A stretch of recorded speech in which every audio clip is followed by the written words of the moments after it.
the publisher of the Orange Street News. As many of my readers know, the Orange Street News has been covering the serious drug problem that the Selinsgrove High School has for months now. Students tell the Orange Street News that while there's always been drug use and alcohol use, now there's been a huge rise in hard drugs like cocaine and heroin. That's why right now I'm about to go speak to Superintendent Cohrs. So I know you're busy, so I'm just going to jump right into the questions. Okay.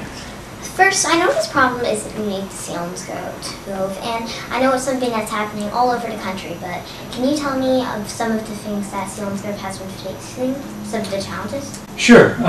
We certainly, like all schools around the state and around the country, have students who use drugs and alcohol.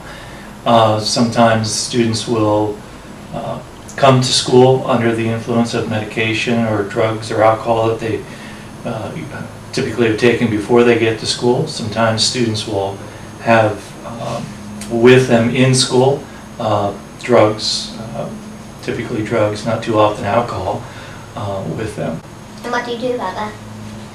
Well, if a student is under the influence of drug or alcohol, as a school we treat it as what we call a medical emergency, which means first thing we do is have the nurse check out the student, and then we will typically call the ambulance to come check out the student and take the student to the hospital to be examined there as well. And then if the student is found to be under the influence of substances, then we'll also contact the police, and the police will press charges from their end.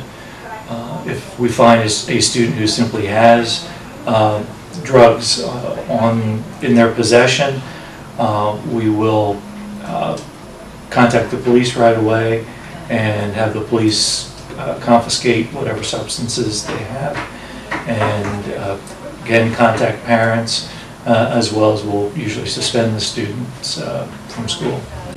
Can you tell me a little bit about how the drug problem at Selinsgrove has changed since you first came to the school? I think the only way that it's really changed is in the type of drugs that students use.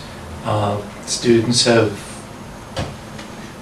over my time in Selinsgrove, there have always been some students who have had or used drugs while in school.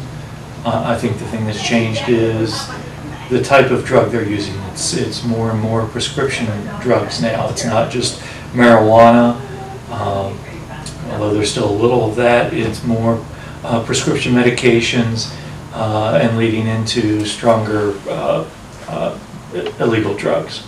How many instances have there been where you had to call an ambulance or the police because a student was found possessing? We've only one instance where we've had to call the ambulance, where a student has been under the influence here in school. There have been probably three or four instances where students have been found to be in possession of either a drug or what's called a look-alike drug, something that's that they're maybe trying to sell and say that it's a certain type of drug. It may not be, but they're trying to pass it off as that. Let's move on to what's being done to stop this problem.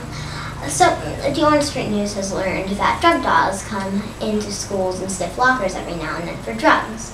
But sources told the Orange Street News, students told the Orange Street News that the dogs don't go into the actual classrooms where the students are, so now more students are keeping drugs on them. Have you considered letting the dogs come into the classrooms? We've talked about it, but legally we can't do that. That's a part of a state law and constitutional right that we can't have the dogs search students.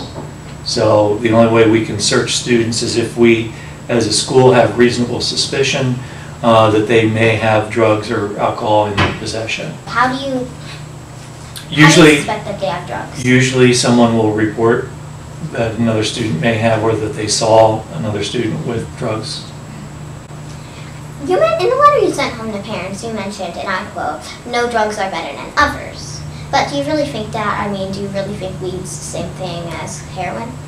I think the short answer is yes. I don't think there's any drug that's more dangerous than another, because all drugs can lead to the same result, because what may be to one person may not have a major effect, to another person that could actually kill them.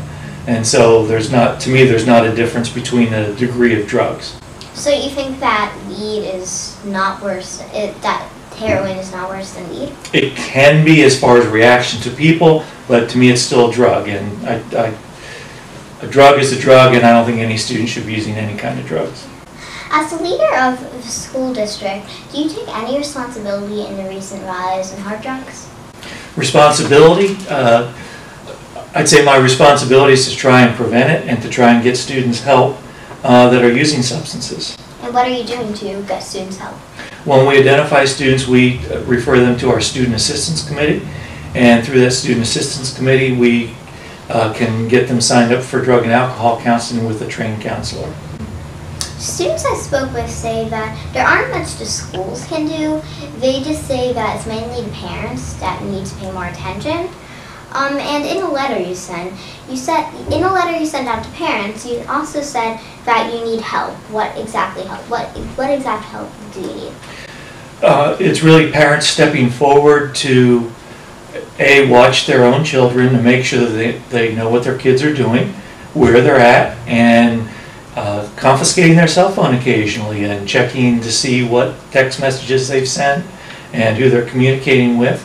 And I think the other big piece from parents and community in general is if they have information about students who are using drugs or having drugs, the first call they need to make is to the police and report the student. And be able to give their names and not just make an anonymous phone call. Because whether we as a school or whether the police get a phone call from somebody who's not willing to give names or detailed information, there's not a lot we can do about it. It takes people coming forward to provide enough evidence so that the school, and more importantly, that the police can truly investigate it. Yeah.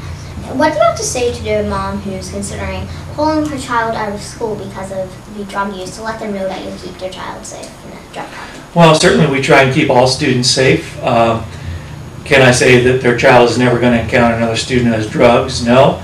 But I don't think keeping your child home is going to keep them safe either, because they still walk around town, they still go to the mall, they still have the same access to drugs and alcohol whether they're in school or out of school.